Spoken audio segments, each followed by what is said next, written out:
মাস হয়ে গেল তোমার সঙ্গে আমার কথা বলা। তুমি কলকাতায় কি করো? আমি কোনো কাজ করি না, আমি একজন স্টুডেন্ট। আমিও তো স্টুডেন্ট, কলকাতায় পড়াশোনা করি। তোমার কলেজের নাম কি? PGT college. ওই কলেজে তো আমিও পড়ি।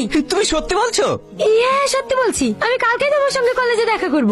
দেখেছো, আমরা দুজন দুজনের এত কাছে থেকেও আমরা দুজন দুজনকে কখনোই দেখিনি। কিন্তু আমি তোমাকে চিনবো কি করে? আচ্ছা ঠিক আছে, আমি তোমাকে ভিডিও কল করছি, তুমি ধরো।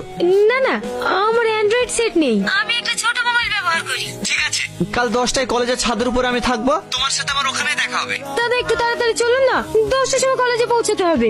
আরে ম্যাডাম, রাস্তায় এত জাম থাকলে 10টার সময় পৌঁছাবো কি করে? আপনি একটু অন্য দিক দিয়ে যাওয়ার চেষ্টা করুন না।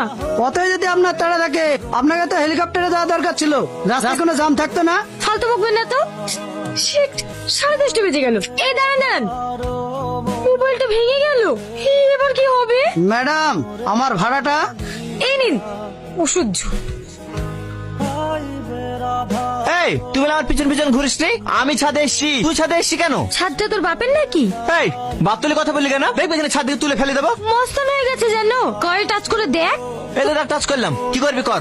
এই হাত ছাড় বলছি, তুই কিন্তু ধৈর্যের সীমা ছাড়িয়ে যাচ্ছিস। যা তুই প্রিন্সিপালকে কি বলগা, আমি তোর হাত ধরেছিলাম, যা পার তাই করে নেবে। আমিও তোকে চ্যালেঞ্জ করলাম, তোর যে কি করতে পারি তুইও দেখে নিবি। কিরে, সারা রাত আংটি দেখবি না ঘুমাবি? জানিস, বন্ধুর জন্য মনটা খুব খারাপ করছে। কি বাবা তুই আর দরজা মারছি কেন? তোকে বলেছিলাম না এই কলেজ থেকে তোকে তাড়াবই। কে আছে, বাঁচাও, আমাকে বাঁচাও।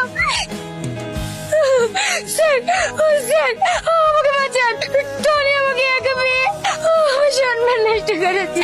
না স্যার, না স্যার, ও সব মিথ্যা কথা বলছে, আমি কিছু করিনি। ও মিথ্যা বলছে, তুই সত্য বলছিস, তোকে আমি জেলে ভরবো। এই থানায় ফোন করো। ফোন করে দিয়েছি স্যার, এখনই পুলিশ চলে আসবে।